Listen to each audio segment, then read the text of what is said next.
Hello and welcome to Book Circle. I'm Earl Wyenberg. This time we will continue with readings from The View from the Stars by Walter M. Miller Jr., continuing Blood Bank. Our hero Roki has been pursuing the Solarian ship and has by now caught them in a Mexican standoff with a booby trap that they cannot undo.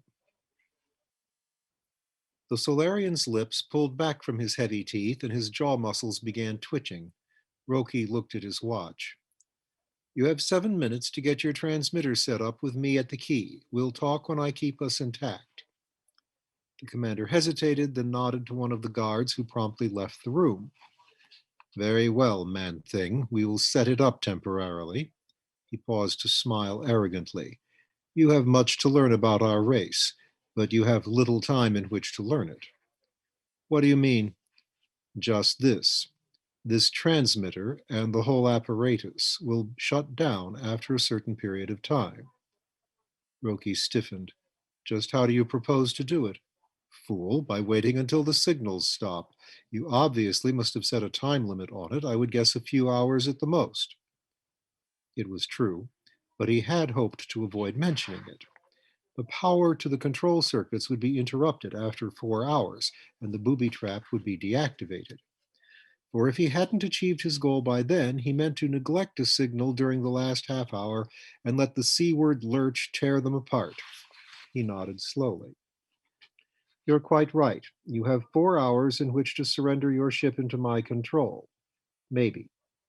I'll send the signals until I decide you don't mean to cooperate. Then, he shrugged. The Solarian gave a command to his aides. They departed in different directions. Roki guessed that they had been sent to check for some way to enter the idiot that would not energize a booby circuit. His host waved him through a doorway and he found himself in their control room. A glance told him that their science still fell short of the most modern cultures. They had the earmarks of a new race, and yet Sol's civilization was supposedly the oldest in the galaxy. There are the transmitters, the commander barked. Say what you have to say, and we shall see who is best at waiting. Roki sat down, fingered the key, and watched his adversary closely. The commander fell into a seat opposite him and gazed coolly through narrowed lids. He wore a fixed smile of amusement. Your name is Eli Roki, I believe. I am Space Commander Hulgrove. A blare of sound suddenly came from the receiver. Hulgrove frowned and lowered the volume. The sound came forth as a steady musical tone. He questioned the Kofian with his eyes. When the tone ceases, the signals begin. I see. I warn you, I may get bored rather quickly. I'll keep the signals going only until I think you've had time to assure yourselves that this is not a bluff. I'm sure it's not. It's merely an inconvenience. You know little of my home planet, then. I know a little. Then you've heard of the Sword of Apology? How does that? Hulgrove paused and lost his smirk for an instant. I see. If you blunder, your code demands that you die anyway, so you think you wouldn't hesitate to neglect a signal. Try me. It may not be necessary. Tell me, why did you space them 2 minutes apart? Why not one signal every hour? You can answer that. Ah, yes, you think the short period ensures you against any painful method of persuasion, eh? Uh-huh. And it gives me a chance to decide frequently whether it's worth it. What is it you want, Kofian? Suppose we give you the girl and release you. She is a mere incidental, he growled, fearful of choking on the words. The price is surrender. Hulgrove laughed heartily. It was obvious he had other plans. Why do you deem us your enemy? You heard the accusation I beamed back to my cluster. Certainly, we ignored it directly. Indirectly, we made a fool of you by launching another Mercy ship to your system. The cargo was labeled as to source, and the ship made a point of meeting one of your patrol vessels. It stopped for inspection. You're less popular at home than ever. He grinned. I suggest you return to Sol with us. Help us develop the warp locks. Roki hesitated. You say the ship stopped for inspection? Certainly. Wasn't it inconvenient, changing your diet, leaving your livestock at home so our people wouldn't know you for what you really are?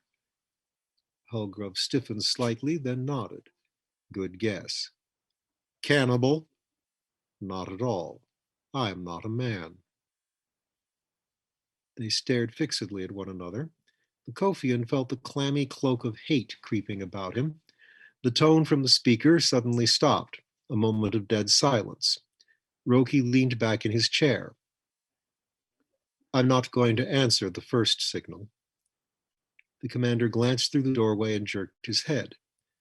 A moment later, Telewa Waleka stepped proudly into the room, escorted by a burly guard.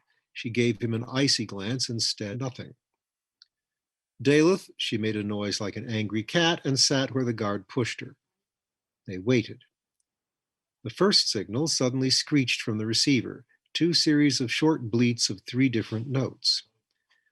Involuntarily, his hand leaped to the key. He bleated back the answering signal.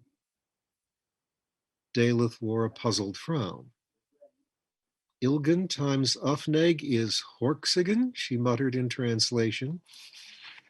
A slow grin spread across Hulgrov's heavy face. He turned to look at the girl. You're trained in the Kofian number system. Don't answer that, Roki bellowed. She has answered it, Man-Thing. Are you aware of what your friend is doing, female? She shook her head. Holgrove told her briefly. She frowned at Roki, shook her head, and stared impassively at the floor.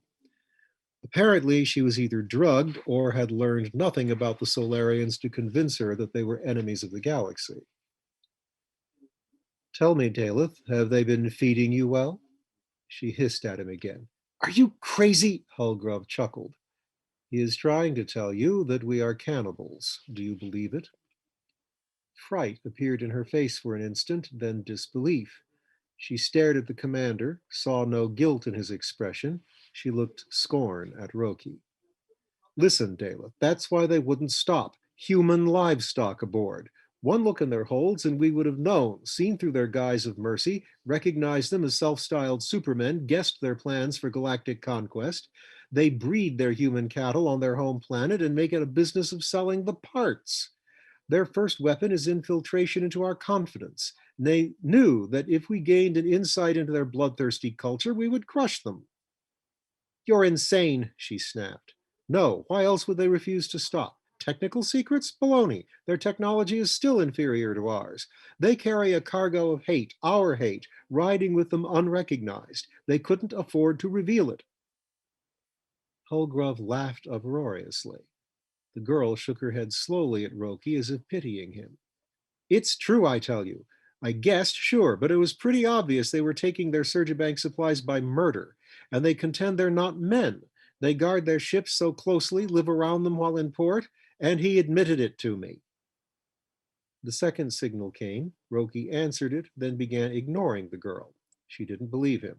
Holgrove appeared amused. He hummed the signals over to himself. Without mistake. You're using polytonal code for challenge, monotonal for reply. That makes it harder to learn. Kofian caught his breath. He glanced at the Solarian's huge, bald brain case. You hope to learn some 300 or 400 sounds and sound combinations within the time I allow you? We'll see. Some note of contempt in Holgrove's voice gave Roki warning.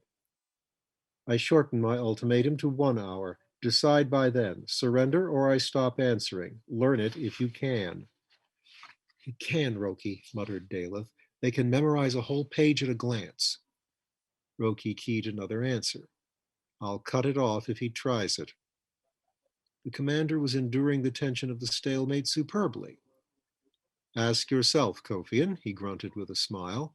What would you gain by destroying the ship and yourself? We are not important. If we're destroyed, our planet loses another gnat in space, nothing more. Do you imagine we are incapable of self-sacrifice? Roki found no answer. He set his jaw in silence and answered the signals as they came. He hoped the bluff would win, but now he saw that Hulgrove would let him destroy the ship. And if the situation were reversed, Roki knew that he would do the same. He had mistakenly refused to concede honor to an enemy. The commander seemed to sense his quiet dismay, and he leaned forward to speak softly. We are a new race, Roki, grown out of man. We have abilities of which you know nothing. It's useless to fight us. Ultimately, your people will pass away or become stagnant. Already it has happened to man on Earth. Then there are two races on Earth? Yes, of course. Did apes pass away when man appeared? The new does not replace the old, it adds to it, builds above it. The old species is the root of the new tree. Feeding it, the Kofian grunted bitterly. He noticed that Talawa was becoming disturbed. Her eyes fluttered from one to the other of them. That was inevitable, Man-Thing. There are no other animal foodstuffs on Earth. Man exhausted his planet, overpopulated it, drove lesser species into extinction. He spent the world's resources getting your ancestors to the denser star clusters. He saw his own approaching stagnation on Earth, and since Sol is near the rim of the galaxy with no close star neighbors, he realized he could never achieve a mass exodus into space. He didn't have the C drive in its present form. The best he could do was a field cancellation drive. But that's the heart of the C drive. True, but he was too stupid to realize what he had. He penetrated the fifth component and failed to realize what he had done. His ships went up to 500 Cs or so, spent a few hours there by the ship's clock, and came down to find several years had passed on Earth. They never got around that time lag. But that's hardly more than a problem in five-space navigation. True again, but they still thought of it in terms of field cancellation. They didn't realize they'd actually left the four-space continuum. They failed to see the blue shift as anything more than a field phenomenon. Even in high C, you measure light's velocity as the same constant because your measuring instruments have changed proportionately. It's different relative to the home continuum, but you can't know it except by pure reasoning. They never found out. Using what they had, they saw that they could send a few of their number to the denser star clusters if they wanted to wait 20,000 years for them to arrive. Of course, only a few years would pass aboard the ship. They knew they could do it, but they procrastinated. Society was egalitarian at the time. Who would go? And why should the planet's industry exhaust itself to launch a handful of ships that no one would ever see again? Who wanted to make a 20,000-year investment that would impoverish the world? Sol's atomic resources were never plentiful. How did it come about then? Through a small group of men who didn't care about the cost. They seized power during a population rebellion when the sterilizers were fighting the euthanasiasts and the do-nothings. The small clique came into power by the fantastic promise of draining off the population surplus into space. Enough of the stupid believed it to furnish them with a strong backing. They clamped censorship on the news agencies and imprisoned everyone who said it couldn't be done. They put the planet to work building ships. Their fanatic personal philosophy was, we are giving the galaxy to man. What does it matter if he perishes on Earth? They put about 1,200 ships into space before their slave structure collapsed. Man never developed another technology on Sol 3. He was sick of it. And your people? Hulgrove smiled. A natural outgrowth of the situation. If a planet were glutted with rabbits who ate all the grass, a species of rabbit who learned to exploit other rabbits would have the best chance for survival. We are predators, Kofian. Nature raised us up to be a check on your race. You pompous fool, Roki snapped. Predators are specialists. What abilities do you have besides the ability to prey on man? I'll show you in a few minutes, the commander muttered darkly. Daleth had lost color slowly as she listened to the Solarian's roundabout admission of Roki's charge. She suddenly moaned and slumped in a sick heap. Hulgrove spoke to the guard in the soundless facial language. The guard carried her away quickly. If you were an advanced species, Hulgrove, you would not have let yourself be tricked so easily by me. and a highly intelligent race would discover the warp locks for themselves. Hulgrove flushed. We underestimated you, Man-Thing. It was a natural mistake. Your race has sunk to the level of cattle on Earth. As for the warp locks, we know their principles. We have experimental models, but we could short-circuit needless research by using your design. We are a new race, new to space. Naturally, we cannot do in a few years what you needed centuries to accomplish. You'll have to look for help elsewhere. In 10 minutes, I'm quitting the key unless you change your mind. Hulgrove shrugged. While Roki answered the signals, he listened for sounds of activity throughout the ship.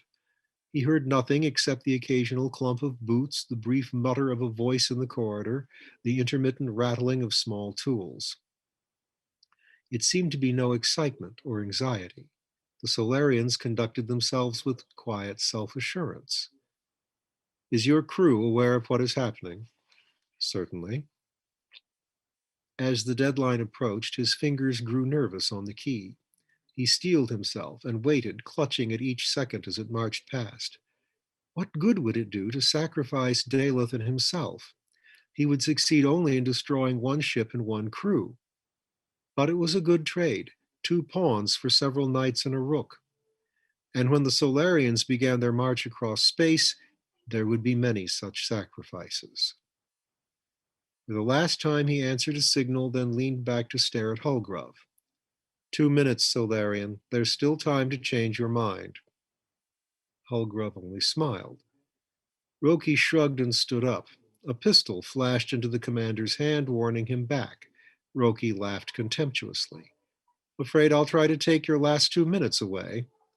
He strolled away from the table toward the door. Stop, Hulgrove barked. Why? I want to see the girl. Very touching, but she's busy at the moment. What? He turned slowly and glanced at his watch. You don't seem to realize that in 50 seconds, we'll see. Stay where you are. The Kofian felt a sudden coldness in his face. Could they have found a flaw in his net of death? A way to circumvent the sudden application of the idiot's C drive with its consequent ruinous stresses on both ships? Or had they truly memorized the Kofian symbols to a 1-second reaction time? He shrugged agreeably and moved in the general direction of the transmitter tuning units. There was one way to test the possibility. He stopped several feet away and turned to face Hulgrove's suspicious eyes. You are braver than I thought, he growled. The admission had the desired effect. Hulgrove tossed his head and laughed arrogantly. There was an instant of relaxation. The heavy automatic wavered slightly. Roki backed against the transmitters and cut the power switch. The hum died. 10 seconds, Hulgrove. Toss me your weapon. Shoot and you shatter the set. Wait and the tubes get cold. Toss it. Hulgrove bellowed and raised the weapon to fire. Roki grinned. The gun quivered. Then with a choking sound, the Solarian threw it to him. Get it on, he howled. Get it on! As Roki tripped the switch again, the signals were already chirping in the loudspeaker. He darted aside out of view from the corridor. Footsteps were already racing toward the control room. The signals stopped. Then the bleat of an answer. Another key had been set up in the adjoining room, with Daleth answering the challenges. The pistol exploded in his hand as the first crewman came racing through the doorway. The others backed out of sight into the corridor as the projectile weapon knocked their comrade back in a bleeding sprawl. Hulgrove made a dash for the door. Roki cut him down with a shot at the knee. The next one takes the transmitter, he bellowed. Stay back. Hulgrove roared a command. Take him. If you can't, let the trap spring. Roki stooped over him and brought the pistol butt crashing against his skull, meaning only to silence him. It was a mistake. He had forgotten about the structure of the Solarian skull. He put his foot on Hulgrove's neck and jerked. The butt came free with a wet cluck. He raced to the doorway and pressed himself against the wall to listen. The crewmen were apparently having a parley at the far end of the corridor. He waited for the next signal. When it came, he dropped to the floor to furnish an unexpected sort of target and snaked into view. He shot twice at 3 figures a dozen yards away. The answering fire did something to the side of his face, blurring his vision. Another shot sprayed him with flakes from the deck. One crewman was down. The others backed through a door at the end of a corridor. They slammed it, and a pressure seal tightened with a rubbery sound. Roki climbed to his feet and slipped toward a doorway from which he heard the click of the auxiliary key. He felt certain someone was there besides Daleth. But when he risked a quick glance around the corner, he saw only the girl. She sat at a small desk, her hand frozen to the key, her eyes staring dazedly at nothing. He started to speak, then realized what was wrong. Hypnosis, or a hypnotic drug. She sensed nothing but the key beneath her fingers, waiting for the next challenge. The door was only half open. He could see no one, but there had been another man, of that he was certain. Thoughtfully, he took aim at the plastic door panel and fired.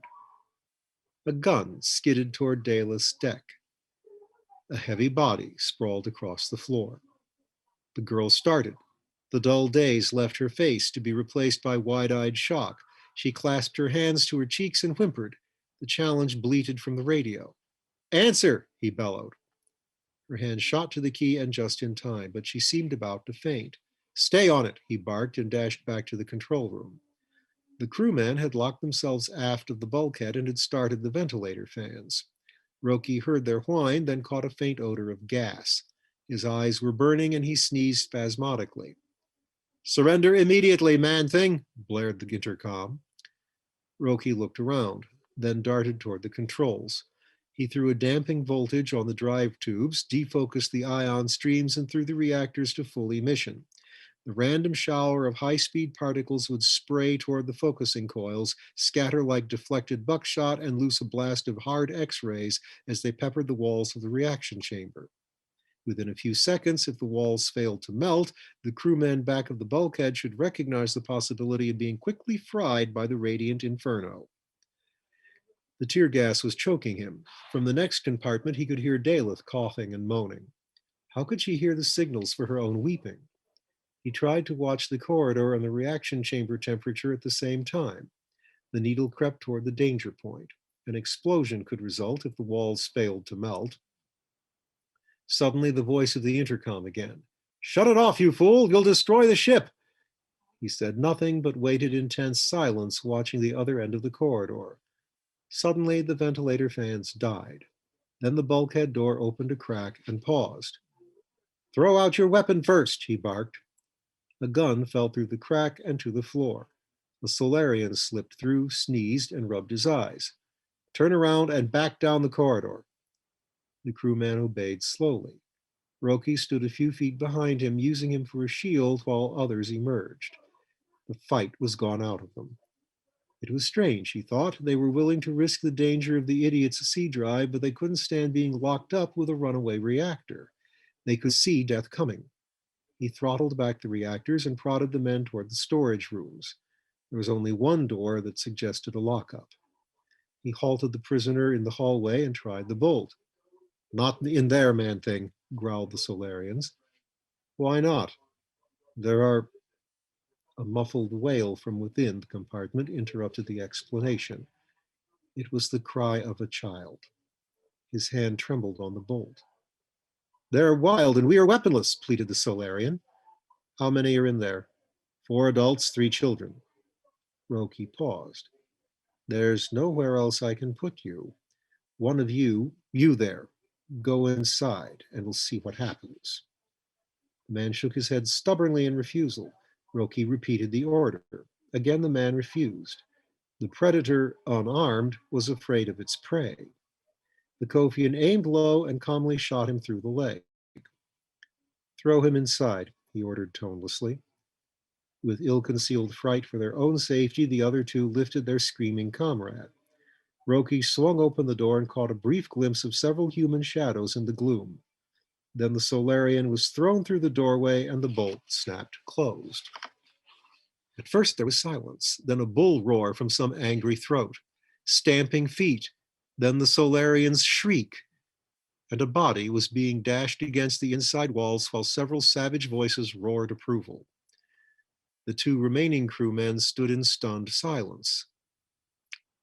Doesn't work so well, does it? Roki murmured with ruthless unconcern. After a brief search, he found a closet to lock them in and went to relieve Daleth at the key. When the last signal came at the end of the 4 hours, she was asleep from exhaustion, and curled up on the floor, she looked less like a tough little frontier urchin than a frightened, bedraggled kitten. He grinned at her for a moment, then went back to inspect the damage to the briefly overloaded reactors. It was not as bad as it might have been. He worked for 2 hours, replacing fused focusing sections. The jets would carry them home. The idiot was left drifting in space to await the coming of a repair ship, and Daleth was not anxious to fly it back alone. Roki set the Solarian vessel on a course with a variable sea level so that no Sol ship could track them without warp blockers. As far as Roki was concerned, the job was done. He had a ship full of evidence and 2 live Solarians who could be forced to confirm it. What will they do about it? Daleth asked as the captured ship jetted them back toward the 60-star cluster. Crush the Solarian race immediately. I thought we were supposed to keep hands off non-human races. We are, unless they try to exploit human beings. That is automatically an act of war. But I imagine an ultimatum will bring a surrender. They can't fight without warp blockers. What will happen on Earth when they do surrender? Roki turned to grin. Go ask the human Earthers. Climb in their cage. She shuddered and murmured, someday they'll be a civilized race again, won't they? He sobered and stared thoughtfully at the star-lanced cosmos. Theirs is the past, Daleth. Theirs is the glory of having founded the race of man. They sent us into space. They gave the galaxy to man in the beginning. We would do well to leave them alone. He watched her for a moment. She had lost cockiness temporarily. Stop grinning at me like that, she snapped. Roki went to feed the Solarian captives. Canned cabbage. The end.